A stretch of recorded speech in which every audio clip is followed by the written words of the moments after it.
So we're going to be looking at my 4 pens that I've currently inked up. These are all fountain pens. I've touched up on 3 of these in some reviews before, apart from one of my Shepherd Intensity white dot pens just over here. I'll just be briefly talking through why I only ink up 4 pens and what I like about each of these 4 pens. They're all fountain pens, and it's quite cool to, have an arsenal of them when I'm going into work and just using them for different purposes. And I guess it just helps keep things fresh and keep the hobby of fountain pen collecting going. I just wanted to start off with talking about the pouch that I've got. I had this about 1.5 years ago, got it off Amazon to help store these pens and carry them around. I wouldn't recommend this one in particular. It's nice leather. It looks very sophisticated, I guess, for want of another word, but it's so stiff and sturdy. You can try and wrap it around, tie it up, for example, but when I left it in my work bag, the pens would spill out, and it actually damaged one of my Jinal pens. It chipped off the resin at some point, but normally I would carry them in a more sturdier looking case, which I'll maybe talk about at another point in time. But we can look at the ones that I've got inked up so far. I'm going to take them out of this case. As nice as it looks, it's not the most practical, and yeah, having to work really hard to get these out.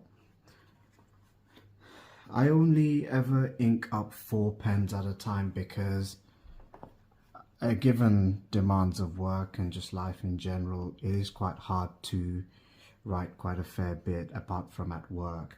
However, it also allows me to prevent inks from drying out really quickly. I guess that's one of the big fears that I have. I don't want the cartridge converters to have deposits. It becomes a bit of a hassle to try and rotate a lot quicker the more pens I've got, and then eventually the fun gets killed off when you're in a rush to use a pen for the sake of drying it out and then trying to use another pen. So rule of thumb, I feel, is always best to, in my situation, to ink up 4 pens at any one time. But I guess that depends on everyone, how much writing you choose to do, and by all means can always ink up more pens than necessary. But in my personal circumstances, I find that 4 works, and any of these pens will be dried out in about a month and a half, maybe quicker. But yeah, it keeps things fresh in a nutshell. So I'll start off talking about this Shepherd pen. Now, this was handed down to me by my grandfather, who basically used to collect fountain pens and pens in general. He used to love writing. I guess it was somehow, I don't know, genetically given to me. It's not really something that's passed down, but it was a quirk of mine that a lot of my father's family realized, okay, well, his grandfather loves writing. His grandfather likes writing in cursive writing. He's got neat handwriting. It's interesting how that's been passed down to your son. So I got this around 2014, 2015. He gave this to me, and it's a very special pen.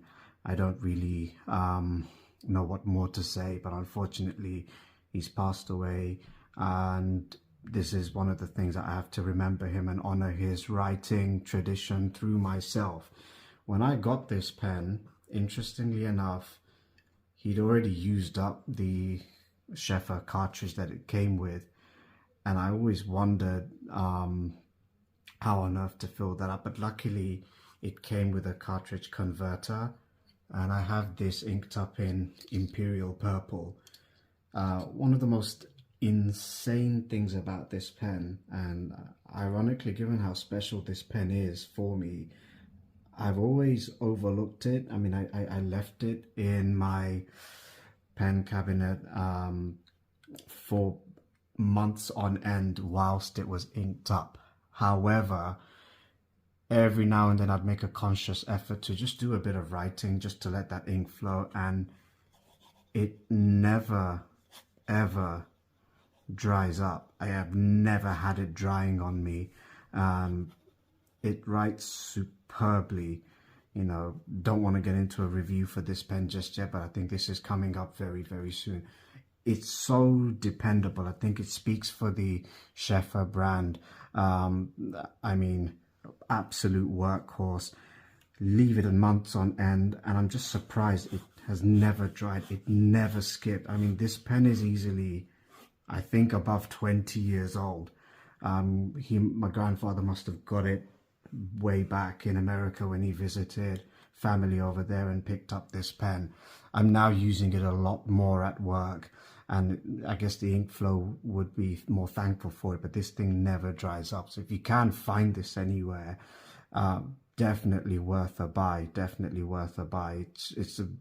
I love the pinstripe looking effect it's got. It's got, you know, a black finish with silver along the barrel and the cap. Not one of the most comfortable ones posted, but either way, what a dependable pen. I've never seen anything like this. You could literally leave it for months on end and it just writes. It's never skipped, and it glides across the paper. It really does. So definitely might be looking at adding more Shefa pens to my collection, but this one's a very special pen, so I'll pop this away. I'm glad that I'm using that a lot more. I've just reviewed my Jinal 100 Centennial. I've uploaded that video yesterday, and one of the things I love about this pen is just purely how stunning it looks. The color scheme looks incredible, along with the marble, you know, white effect. I've only just started using it, and I've never really had too much of a problem with it. This one definitely catches the eye quite a lot. There are multiple different colors available. You can buy them in many different variations. I think this one with Midnight Blue, Mont Blanc, oh gosh, bit of skipping there, don't know how that happened, but you know, it performs amazingly well.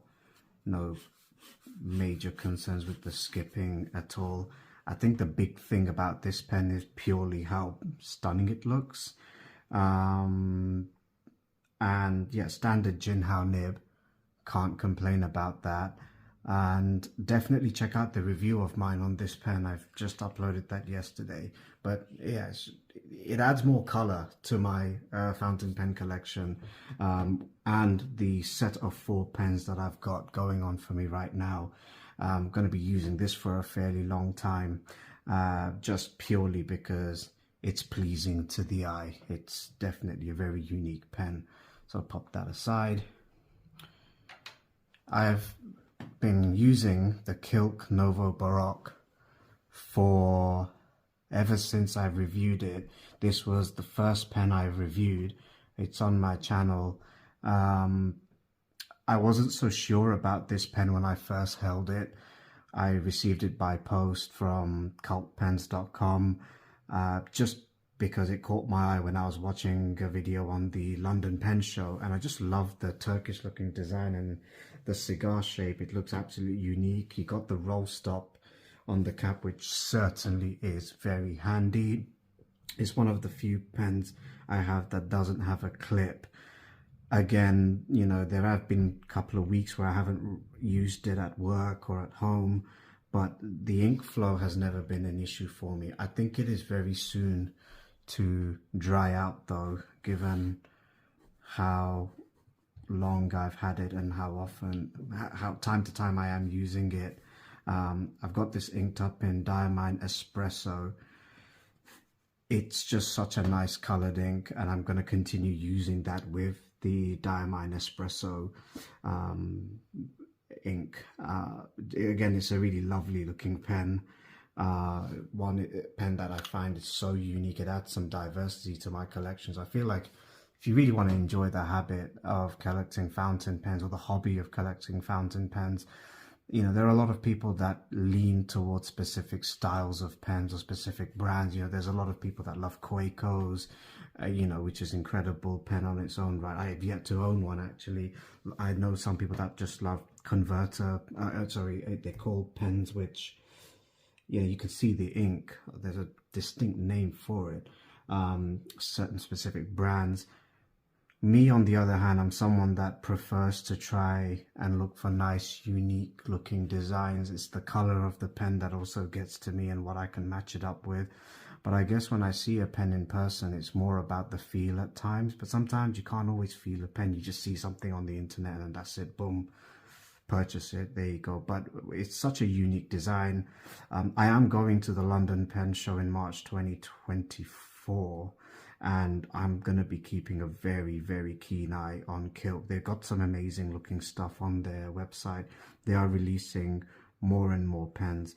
But I think the cigar looking shape does get to me sometimes. It is one of the more alluring designs that speaks to me quite a fair bit. So that's currently inked up. It's probably going to be one that I'm very hesitant to rotate out of my collection for the time being. Last but not least, my Faber Castell in brown pearwood. It's just such a professional looking pen. It's run out of ink and I have no intentions of replacing this pen. I mean, it's very easily one of my favorite pens. This one I keep it inked up in black because I don't think it is sensible to use this with any other ink. It's just it feels like a pen that suits a very professional vibe to, in my opinion. I just love the cap and the fact that you can, you know, there's this action here which you can help clip onto your tie, your suit pocket, shirt pocket, the brown pearwood as well. It just looks amazing. Yeah, very professional pen. It writes really, really well. I've never had any issues with it. I remember there was a period where I didn't use it for 2-3 weeks. I was, you know, quite unwell at some point in January. I had to keep this inked up basically. I've had to ensure that the ink flow would still be running basically. And to my surprise, it hasn't ceased up at all. It hasn't reduced its flow. It's not been stuck. It's not skipped at all. Very smooth writer. I think it speaks a lot for the company, Faber Castell basically.